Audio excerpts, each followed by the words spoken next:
Well, folks, it's Troy Black, and I'm out doing a little listening for my turkeys this morning on property we hunt.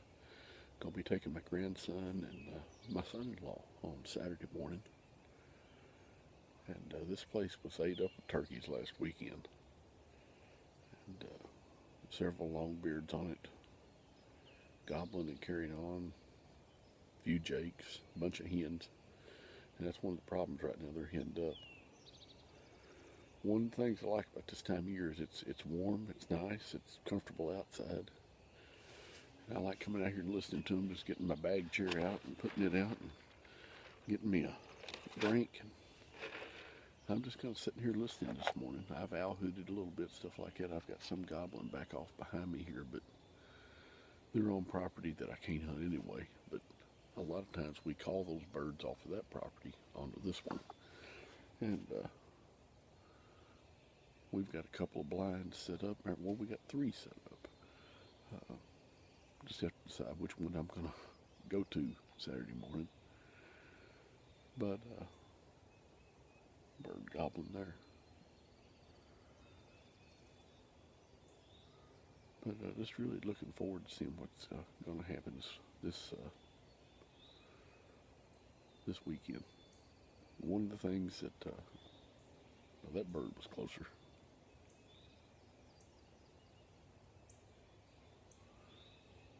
But one of the things I like about hunting, as a grandpa, I get to take my grandkids, and hunting's something I've always enjoyed.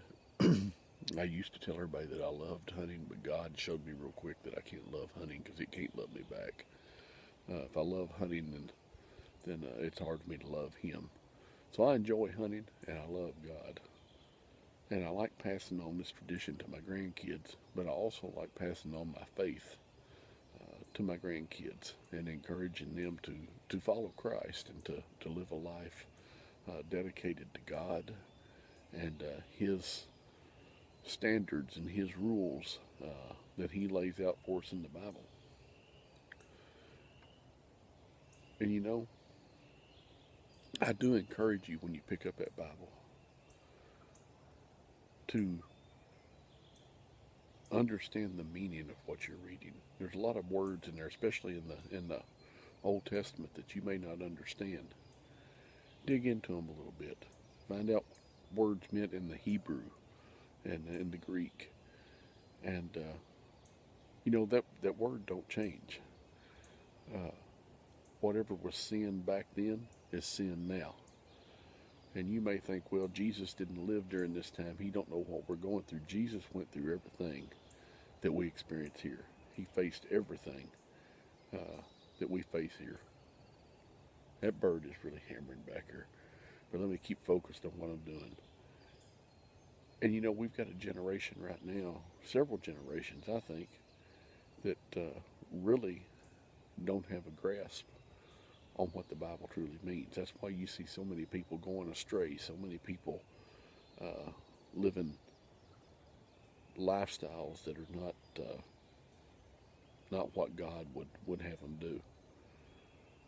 That's why you have people acting and talking the way they do. You know, used to when I was a kid, I can remember one time being in a department store as a teenager, and me and one of my friends was in there, and we were using words that we shouldn't be using.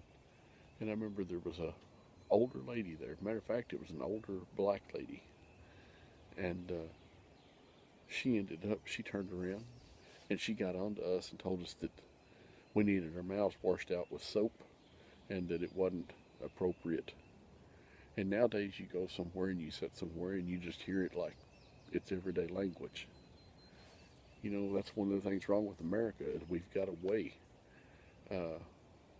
from those things. We're afraid to get onto other people's kids and say things to them now because somebody might be offended, or they may sick the law on us for some reason. You know, as long as you don't touch that person, I don't see anything to do about it. Words don't hurt if you turn around and say something to somebody. They need to be reminded of those things. And I've been just as guilty if anybody else is sitting there and just letting it go. You know, We just need to get back. And I thank God that I've got kids that bring their children up, bring my grandkids up with the direction of the Holy Bible and what God says is right and wrong. We need to get back to that. I'm going to get back to listening to these birds because not only do I want to pass on tradition of my faith, but I want to pass on tradition of hunting to my grandkids. And so I'm going to get back to listening.